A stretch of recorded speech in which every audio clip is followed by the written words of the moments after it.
नमस्कार, मैं हूं आपके साथ हेमंत कुमार और सवाल ये कि क्या अब वक्त आ चुका है कि ग्रीनलैंड को ट्रंप लेकर आएंगे। ट्रंप ने डेनमार्क को फिर से धमकाया है। इस पर ताज़ा अपडेट क्या है और क्या यूएस आर्मी जो है वो कब्जा करने के लिए पहुंच जाएगी ग्रीनलैंड में, इसी पर आज हम इस वीडियो में बात करेंगे।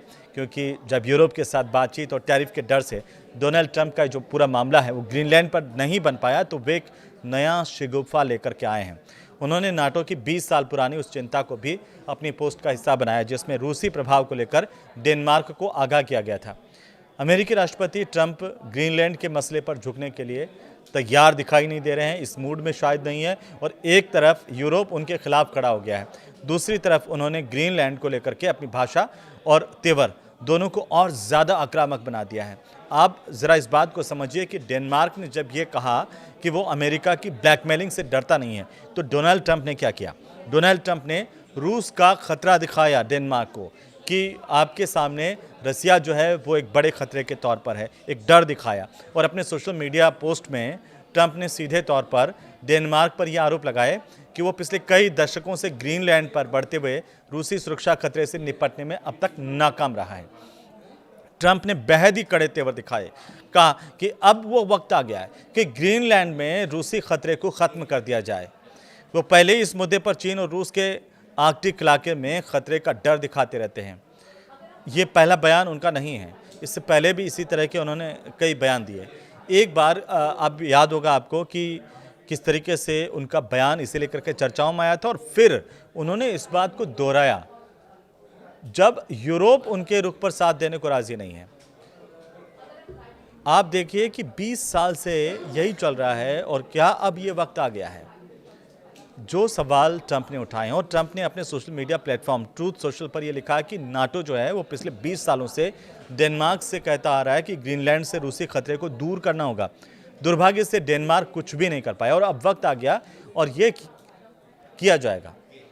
ये बयान जो है वो ट्रंप की मानसिकता को भी दिखाता है, और उनका खेल क्या है असल में वो भी आप समझ सकते हैं। ये जो बयान है ट्रंप का, वो ऐसे वक्त में आया है जब अमेरिका और उसके कई यूरोपीय सहयोगियों के बीच में जो तनाव है वो तेज़ी से बढ़ रहा है। और इसकी वजह ट्रंप का वो ऐलान है जिसमें उन्होंने ग्रीनलैंड पर अमेरिकी नियंत्रण के विरोध के बदले में यूरोपीय देशों पर भारी टैरिफ लगाने की धमकी दी। इसके बदले में यूरोपियन संघ की तरफ से भी अमेरिका पर जवाबी टैरिफ लगाने की तैयारी की जा रही है। ट्रंप ने अपने ही दोस्तों पर टैरिफ बम फोड़ा।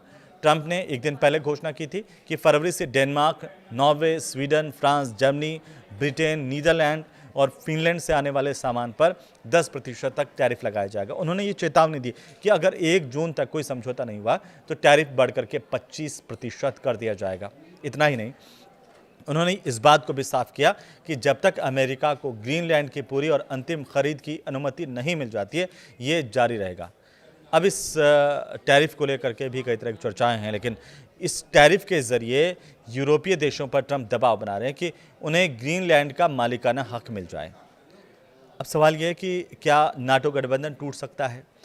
तो आप देखिए कि अमेरिका का ये जो कदम है उससे ट्रांस अटलांटिक रिश्तों पर गंभीर असर पड़ने की आशंकाएं मीडिया रिपोर्ट्स में जताई जा रही हैं, और नाटो के भीतर में भी तनाव इससे गहराने के संकेत है।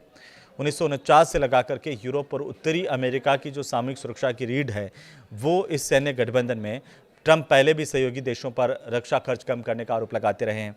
डेनमार्क ने अब ट्रंप की टैरिफ धमकी पर हैरानी भी जताई है।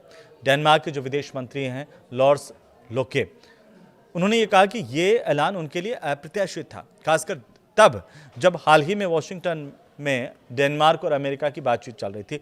और इस दौरान आखिरकार ट्रंप ने ऐसा बयान क्यों दिया? कुछ लोग इसे कह रहे हैं कि ग्रीनलैंड के पीछे आखिर ट्रंप पड़े हुए हैं, तो इसकी वजह क्या है? आप इसे समझिए कि डोनाल्ड ट्रंप जो है वो अपने पिछले कार्यकाल से ही ये कह रहे हैं कि खनिज संसाधनों से भरपूर इस द्वीप पर अमेरिका का मालिकाना हक होना चाहिए। करीब 57,000 की आबादी वाला ये ग्रीनलैंड आर्कटिक है, जो अहम समुद्री और रणनीतिक रास्तों पर भी पड़ता है। ये डेनमार्क के अधीन एक अर्ध स्वायत्त इलाका है। आप इसकी इम्पोर्टेंस को समझिए इस तरीके से कि इसकी रक्षा की जिम्मेदारी जो है वो डेनमार्क के पास है।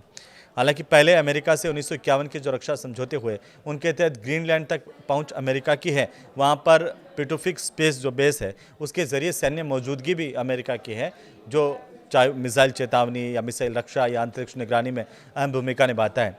अब इसे इस पर पूरा नियंत्रण चाहिए, पूरा हक चाहिए। इसे अमेरिका और यूरोप के रिश्ते एक और नए खतरनाक मोड़ तक यहाँ पर पहुँचते हुए नजर आ रहे हैं। लेकिन इन रिश्तों की अंतिम कड़ी क्या है, इन रिश्तों से आखिरकार पूरी दुनिया में किस तरह की हलचल है और इसका इम्पैक्ट पूरी दुनिया पर क्या आने वाला है। एक तरफ ट्रंप की धमकी, दूसरा ग्रीनलैंड का इलाका और इसमें बढ़ता तनाव, ये आगे किस तरह का एक वैश्विक परिदृश्य बना रहे हैं, इस पर सबकी निगाहें हैं, सबकी नज़रें हैं। फिलहाल आप इसे लेकर क्या सोचते हैं, हमें कमेंट में ज़रूर बताएं, कमेंट करके। और ये वीडियो आपको कैसा लगा वो भी हमें ज़रूर बताएं। नमस्कार।